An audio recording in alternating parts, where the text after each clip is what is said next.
Olá você, tudo bem?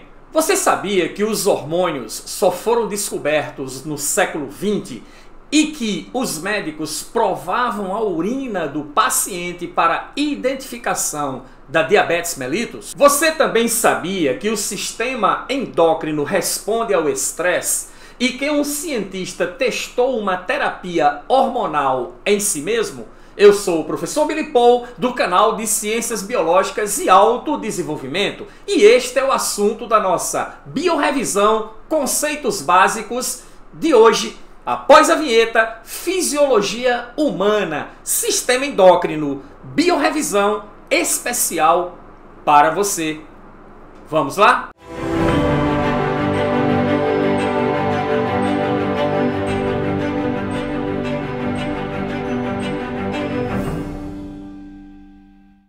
Ok, seja muito bem-vindo a mais uma biorevisão Conceitos Básicos. Hoje sobre fisiologia humana, mais especificamente sistema endócrino. Ainda não se inscreveu no canal? Se inscreva e ative as notificações. Biorevisões Conceitos Básicos são extremamente importantes para que você possa mandar bem no Enem. E aí você pergunta assim, professor, o que devo lembrar, o que devo considerar sobre as diferentes glândulas que compõem o sistema endócrino?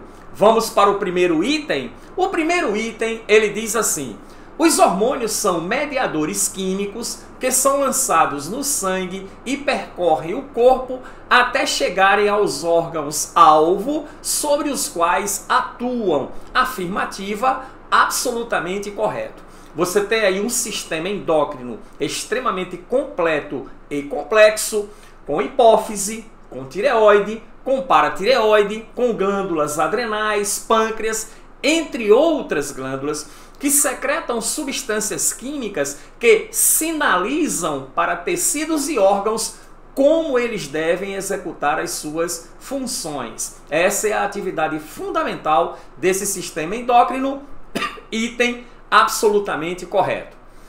As glândulas endócrinas, também denominadas de anfícrinas, compõem o sistema endócrino que é responsável pela produção de hormônios.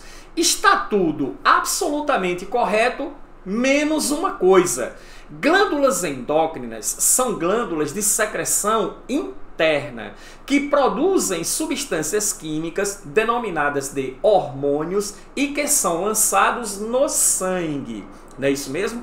Glândulas exócrinas são glândulas de secreção externa.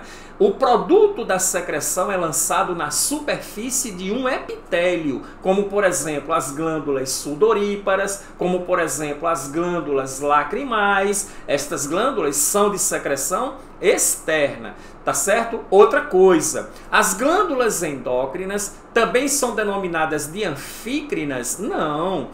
Glândula anfícrina nós temos uma especificamente, tá certo? Que é o pâncreas. Tá certo ou não? O pâncreas é uma glândula mista. Fígado também pode ser caracterizado como uma glândula mista. Mas a principal glândula mista que nós temos é anfícrina, chama-se pâncreas. Por quê, professor?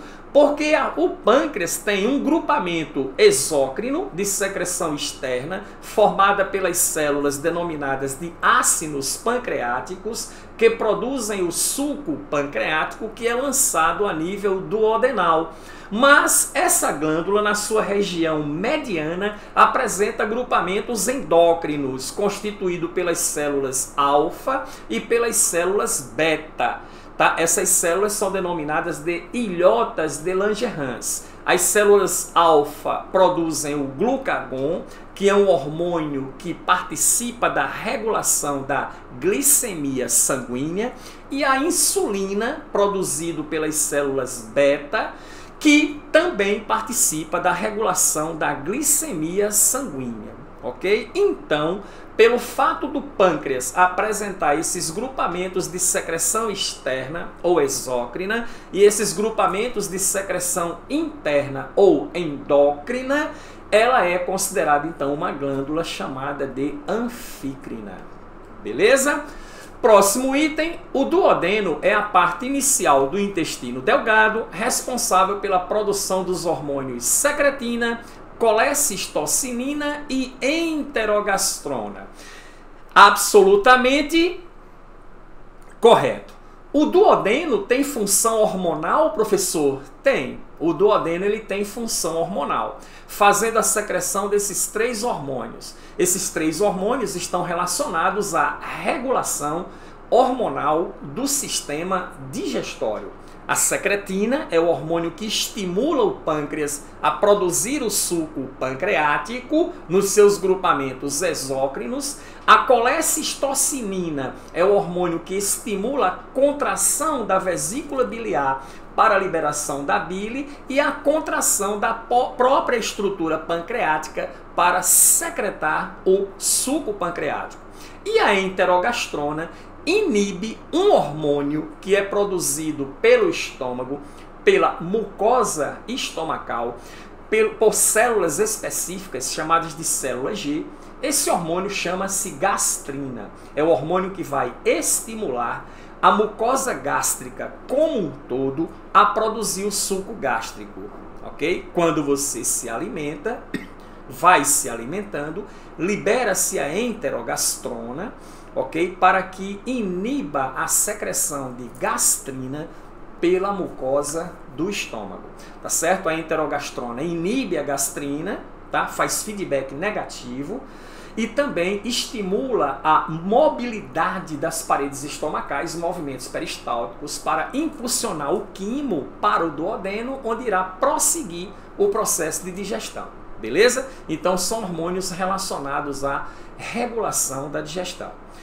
Em pessoas com diabetes mellitus, a concentração plasmática de glicose é elevada e sua reabsorção ativa nos túbulos renais é incompleta. Absolutamente correto. O indivíduo tem uma diabetes não controlada, passa a eliminar uma certa quantidade de glicose pela urina, porque a reabsorção desse soluto importante, tá? Você sabe que a reabsorção dos solutos importantes ocorre a nível de túbulo contorcido proximal, tá certo? Mas essa reabsorção ativa não se consegue, através dela, reabsorver toda a glicose, entendido ou não? Que está no filtrado glomerular naquela região, entendido? E que deve ser absorvido. Então, grande parte dela sai na urina, entendido? Beleza ou não? Então, por isso que o indivíduo com diabetes mellitus tem glicose na urina e antes de se ter exames específicos para isso, o médico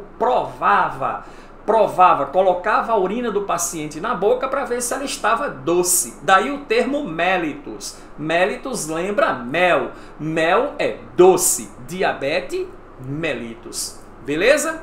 Próximo item. O glucagon tem efeito contrário à insulina, estimulando a liberação de glicose nas células musculares esqueléticas,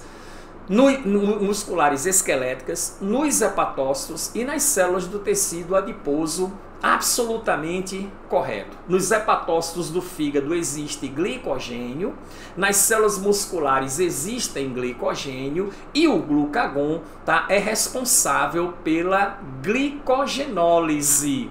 Entendido ou não? Que é exatamente a conversão de glicogênio, que é um polissacarídeo, em glicose, feito a nível de músculo, feito a nível de hepatócitos de fígado. No tecido adiposo, aí é um detalhe, tá certo ou não? O glucagon atua no tecido adiposo, professor Bilipou, atua, mas estimulando, incentivando o metabolismo dos triglicerídeos para o metabolismo energético. Entendido? Então a afirmativa aqui está correta. Esses triglicerídeos aí representam a fonte lipídica específica de energia para o organismo, porque os ácidos graxos, componentes desses triglicerídeos, são beta-oxidados para a produção de acetilcoenzima A, que será usada no ciclo de Krebs para a produção de ATP. Beleza? Então o glucagon participa desse processo, participa sim, ok? A ocitocina é produzida na glândula neurohipófise e estimula a contração das musculaturas do útero e das glândulas mamárias. Está tudo absolutamente correto, menos uma coisa: a ocitocina não é produzida na neurohipófise, é produzida no hipotálamo. E aí vem um detalhe importante. A hipófise divide-se em hipófise anterior, que é a adenohipófise, ó, adeno, a de anterior, e a neurohipófise, que é a hipófise posterior. Nunca esqueça disso. A neurohipófise, ela não é produtora dos hormônios que secreta. Os hormônios secretados pela neurohipófise, eles são produzidos pelo hipotálamo, que é a ocitocina e o ADH, o hormônio antidiurético. Eles são produzidos pelo hipotálamo, armazenados na neurohipófise e serão secretados no devido momento de necessidade. Mas a neurohipófise, lembre-se, neurohipófise não é produtora de hormônios. Ela secreta hormônios provenientes do hipotálamo. Belezinha? Show de bola? Sim, e vale salientar que essa ocitocina é responsável. Aqui está tudo corretozinho, beleza?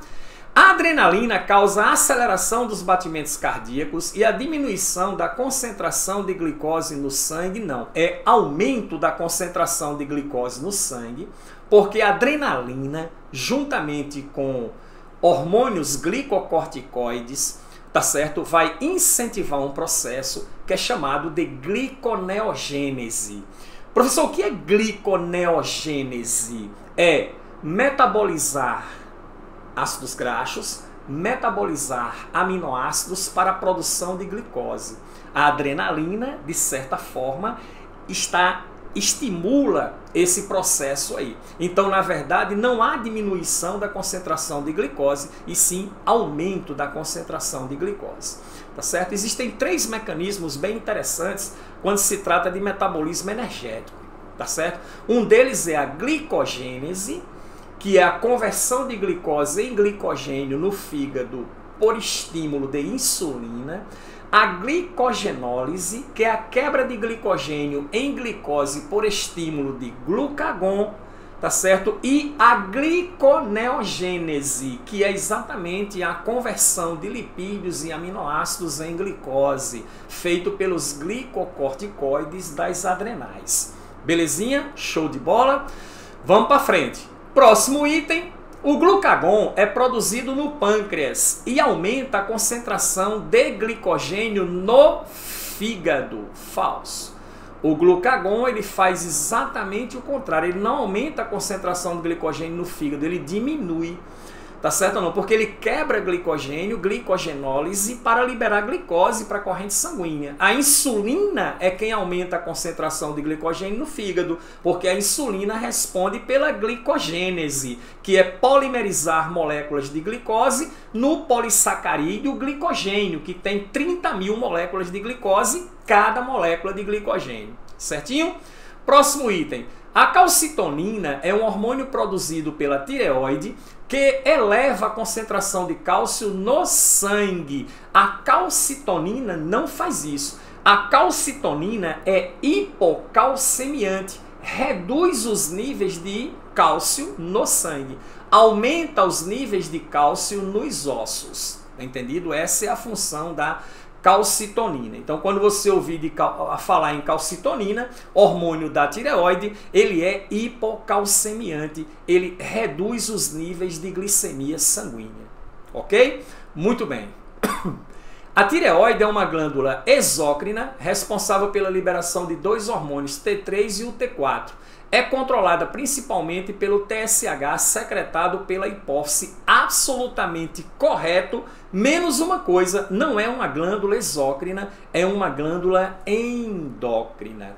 E produz os hormônios T3 e T4, além da calcitonina, sim. T3 e T4 são hormônios que interferem diretamente no metabolismo celular, acelerando o metabolismo ou reduzindo o metabolismo, porque eles atuam exatamente na mitocôndria, tá certo? Aumentando a respiração celular, diminuindo a respiração celular. Você sabe que a respiração celular é uma atividade mitocondrial responsável pela produção de ATP, consequentemente liberação de energia. Quanto mais ATP, mais energia, mais metabolismo. Quanto menos ATP, menos energia, menos metabolismo. Então os hormônios T3 e T4 da tireoide, eles regulam exatamente o metabolismo para manutenção do metabolismo basal orgânico. Belezinha? Show de bola? Muito bem. Próximo item. A progesterona é um hormônio feminino produzido pelo corpo lúteo, responsável pela manutenção das células de revestimento do útero e também pela produção de leite, absolutamente correto.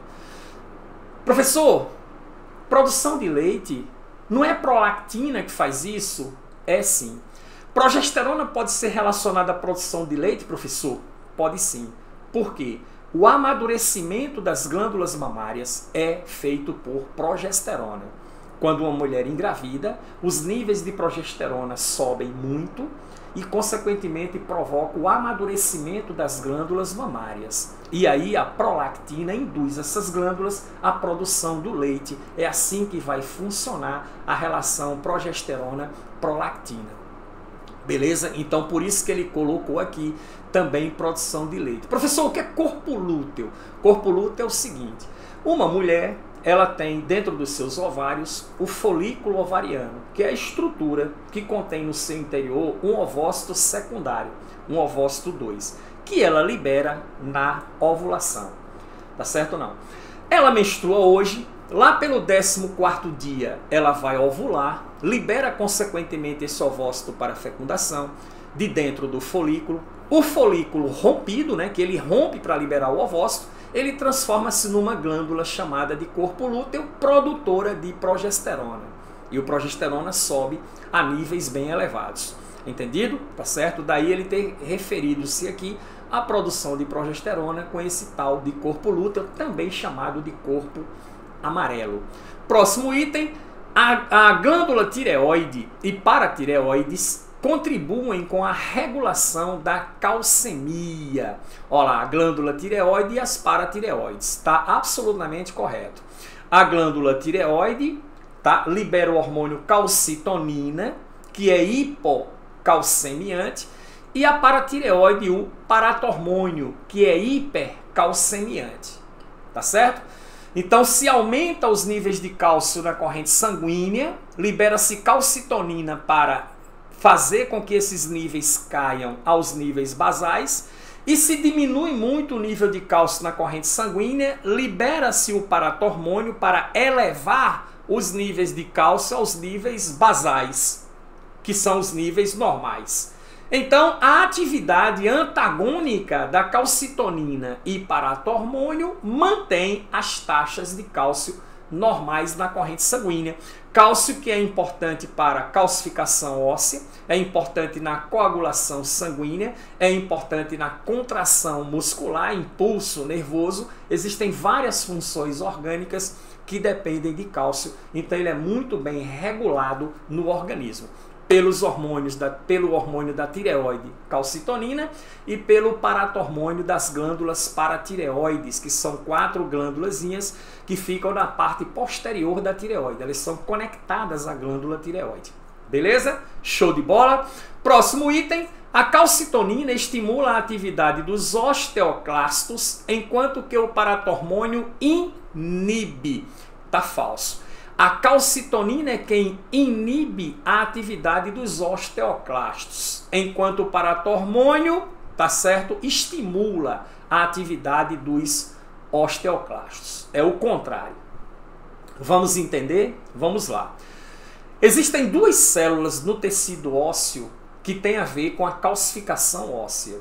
Os osteoblastos, com B, B de bravo, e os osteoclastos com C, C de Charles. Entendido ou não? Os osteoblastos constroem tecido ósseo, constroem matriz óssea, porque calcificam o osso. Os osteoclastos não, degradam a matriz óssea, destroem a matriz óssea para retirar cálcio do tecido ósseo. No momento que se retira cálcio do tecido ósseo, esse cálcio vai para o sangue. A calcemia sanguínea aumenta. Se eu inibir os osteoclastos, é entendido ou não? A atividade de renovação óssea, que vem a partir da calcificação óssea, será maior do que a atividade de degradação óssea feita pelos osteoclastos. Ah, professor, então o senhor está dizendo que o tecido ósseo está em constante processo de renovação e degradação, isto. Essa renovação torna-se menor que a degradação no tecido ósseo mais velho. Daí um problema relacionado de osteoporose. Beleza? Mas a calcitonina inibe osteoclastos, aumenta a calcificação óssea, diminui os níveis de cálcio no sangue. O paratormônio estimula os osteoclastos, que degradam a matriz óssea, liberando cálcio para o sangue. Beleza? É assim que funciona o metabolismo. O hipertireoidismo caracteriza-se pelos níveis de T4 acima dos níveis normais, o que leva à aceleração da taxa metabólica, perda de peso, nervosismo e exoftalmia. Absolutamente correto. Bócio exoftálmico, globos oculares salientes, querendo pular das órbitas. É isso que se chama de bócio exoftálmico, que acontece nos casos de hipertireoidismo. Ok? Próximo item. O hipertireoidismo caracteriza-se pelos níveis baixos de T3 e T4, o que leva à diminuição da taxa metabólica, ganho de peso, bradicardia, que é diminuição da frequência cardíaca, e bócio endêmico. Pescoço fica inchado, a glândula incha. Entendido? Absolutamente o quê? Correto. Observação importante sobre isso aí. Tá certo ou não? A redução dos níveis de T3 e T4 pela glândula tireoide, hipotireoidismo, pode se dar por dois motivos. Um deles, muito comum, chama-se carência de iodo. E o outro, destruição da glândula tireoide por anticorpos produzidos pelo próprio organismo. Professor, o senhor está dizendo que existe uma causa de hipotireoidismo que é autoimune? Isto são as duas formas de se ter hipotireoidismo. Falta de iodo, a glândula não consegue produzir os hormônios porque não tem iodo para fazer, porque esses hormônios, não é isso? Eles são a base de iodo, triiodotironina e a tiroxina, o tetraiodotironina, depende de iodo. O T4 é porque tem 4 átomos de iodo, o T3 porque tem 3 na fórmula química. É só isso aí. Mas depende de iodo. Por isso que o sal de cozinha, que é utilizado na culinária, ele é iodado. Pega uns pacotes de sal de cozinha no supermercado, está escrito lá, sal iodado. É obrigatório ter iodo no sal. Sal é barato, todo mundo gosta de sal na comida, comer insosso é muito ruim, os hipertensos crônicos que o digam, entendido ou não? Então, a melhor maneira mais fácil de distribuir iodo na população é no sal de cozinha, por isso sal iodado. Mas tá certo, o hipotireoidismo também pode ser uma doença autoimune. Agora uma coisa importante. Professor, por que incha? A hipófise, mais especificamente a adenohipófise, produz um hormônio trófico, trófico quer dizer nutrição, quer dizer alimento, produz um hormônio trófico que estimula o funcionamento da tireoide. Reduzindo-se os índices de T3 e T4 na corrente sanguínea abaixo dos níveis normais, isso vai estimular a adenohipófise, que vai liberar o hormônio tireotrófico, ou TSH, para estimular a glândula tireoide, exigindo dela que ela funcione para produzir os hormônios. Como, por exemplo, ela está com falta de iodo na corrente sanguínea para produzir seus hormônios, ela se esforça ao máximo para produzir, mas não consegue. A glândula hipertrofia, ela incha. Professor, se inchar muito, o que é que faz? Retira-se a glândula através de intervenção cirúrgica e o indivíduo fará reposição hormonal de T3 e T4 para o resto da vida. Beleza? Entendido isso? Muito bem. Próximo item. A adenohipófise responde pela produção dos hormônios tróficos TSH, ACTH, FSH e LH, absolutamente correto. Esses 4 hormônios aqui produzidos pela adenohipófise, entendido ou não? O TSH é o hormônio tireotrófico, estimula o funcionamento da tireoide. ACTH é o adrenocorticotrófico, que estimula o funcionamento das glândulas adrenais. FSH é o folículo estimulante. E o LH é o hormônio luteinizante. Esses aqui são hormônios chamados de gonadotróficos, porque eles estimulam o funcionamento das gônadas sexuais, testículo e ovário. E aí, presta atenção, o FSH na mulher estimula o amadurecimento do folículo ovariano e o LH promove a ovulação. No homem, o FSH estimula o processo de espermatogênese a nível de túbulos seminíferos dos testículos. A gametogênese masculina é comandada pelo FSH da adenohipófise. E o LH, tá certo? Estimula as células de Leydig, que são células que existem contornando os túbulos seminíferos pelo lado de fora, a produzir o hormônio sexual masculino, testosterona. Ok? Vou repetir. FSH e LH. FSH na mulher, amadurecimento do folículo. No homem, gametogênese, produção de espermatozoides. LH na mulher, ovulação. No homem, estimula as células de Leydig a produzir testosterona. Beleza? Show de bola? Muito bem. A neurohipófise responde pela produção dos hormônios ocitocina e ADH. Absolutamente correto. Ocitocina, o hormônio da contração uterina, que faz as glândulas mamárias se contraírem, promovendo a ejeção do leite. E o ADH é o antidiurético, que aumenta a permeabilidade dos túbulos renais, que reabsorvem água, devolvendo a corrente sanguínea. Entendido? Beleza ou não? Assista a nossa aula sobre sistema excretor, que a gente define isso bem direitinho lá, sistema urinário. Aliás, a gente vê essa função do ADH em detalhes. Mas lembre-se disso aí.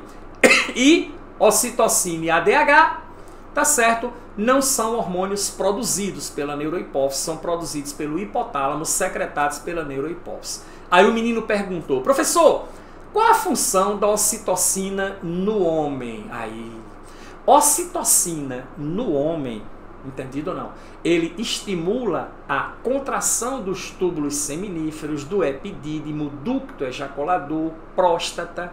Então, todas essas estruturas se contraem por efeito de ocitocina. Em que momento, professor? No momento da ejaculação. Quanto maior for a quantidade de ocitocina no momento da relação sexual, maior será o orgasmo masculino, mais intensos serão as contrações dessas estruturas, promovendo a ejaculação, fenômeno comum ao orgasmo masculino. E isso tem a ver com ocitocina. Ocitocina também é considerado como o hormônio do amor. A ligação íntima, aquela afinidade que existe entre os amantes e aquela ligação íntima que existe entre uma mãe quando está amamentando com o seu bebê, tudo isso é efeito de ocitocina. Por isso que ele é chamado de hormônio do amor. Beleza? Show de bola? A hipofunção de GH na fase infantil leva ao nanismo. GH é o hormônio do crescimento. Então, se o indivíduo está na fase infantil, que é a fase de desenvolvimento, que ele precisa crescer e não tem GH, ele não vai crescer. O hormônio de crescimento, tá, atua exatamente na placa metafásica dos ossos. Tá certo? Essa placa aí, ela está localizada entre a cabeça do osso, que é a epífise, e o corpo do osso. Então tem uma placa lá, entendido? Que essa placazinha é cartilaginosa e o GH atua nessa placa, fazendo com que o osso cresça. O osso crescendo, os tecidos moles crescem juntos, né? Porque o GH estimula a placa, certo? Essa placa aí, que é a placa epifisária, aliás, placa epifisária, faz com que o osso cresça e faz com que os tecidos moles aumentem a síntese proteica, fazendo com que esses tecidos se desenvolvam. Beleza? Perdão aí, placa epifisária. Beleza? Muito bem. A prolactina, o hormônio lactogênico, regula o desenvolvimento da glândula mamária, efeito mamogênico, estimula a lactação e no homem promove o relaxamento do corpo no pós-orgasmo. Orgasmo, absolutamente correto. Então aquele relaxamento normal que o indivíduo sente após o ato sexual está exatamente relacionado com esse hormônio aí. Beleza? Muito bem. A insulina hiperglicemiante é produzida pelas células beta do pâncreas e o glucagon hipoglicemiante pelas células alfa. Tá falso, né, galera? Você já viu de cara que tá falso, né? A insulina não é hiperglicemiante, a insulina é hipoglicemiante, reduz os níveis de glicose na corrente sanguínea. O glucagon não é hipoglicemiante, o glucagon é hiperglicemiante. Ele aumenta os níveis de glicemia no sangue. O glucagon promove a glicogenólise, que é a quebra de glicogênio em glicose. A insulina produz a glicogênese, que é a polimerização de glicose em glicogênio. Não é isso mesmo? Beleza? Próximo. Na diabetes mellitus tipo 1, o indivíduo torna-se insulino-dependente devido à destruição das células beta pelo sistema de defesa imunológico. Verdadeiro. A diabetes tipo 1 é uma doença autoimune. Tá? O indivíduo tem a destruição pelo seu próprio sistema de defesa imunológico que produz anticorpos contra as suas próprias células beta. E aí você tem o problema da diabetes mellitus tipo 1. Próximo item, na diabetes mellitus tipo 2, ocorre a redução dos receptores de membranas celulares. Resistência, devido à predisposição genética e obesidade, absolutamente correto. Então, o indivíduo tem certas predisposições genéticas, ele tem tendência à obesidade, come demais açúcar, ele termina desenvolvendo resistência à insulina, é o que se denomina de diabetes tipo 2. A diabetes tipo 2 é alimentar, surge muito no indivíduo na sua idade madura. A diabetes mellitus tipo 1, não, é um problema mais sério, né? É uma doença autoimune, você já descobre que o indivíduo tem logo na infância, e ele tem que tomar insulina diariamente. Tá certo? Insulina exógena. Beleza? Próximo e último item. Os grupamentos glandulares exócrinos do pâncreas são denominados de ácidos pancreáticos e são responsáveis pela produção do suco pancreático. Exato. Suco este que auxilia a digestão a nível de intestino delgado. Beleza? Esses são os conceitos básicos, são as ideias básicas principais que você deve saber sobre sistema endócrino para mandar bem no Enem. Nos encontramos então na próxima revisão Conceitos Básicos. Até lá!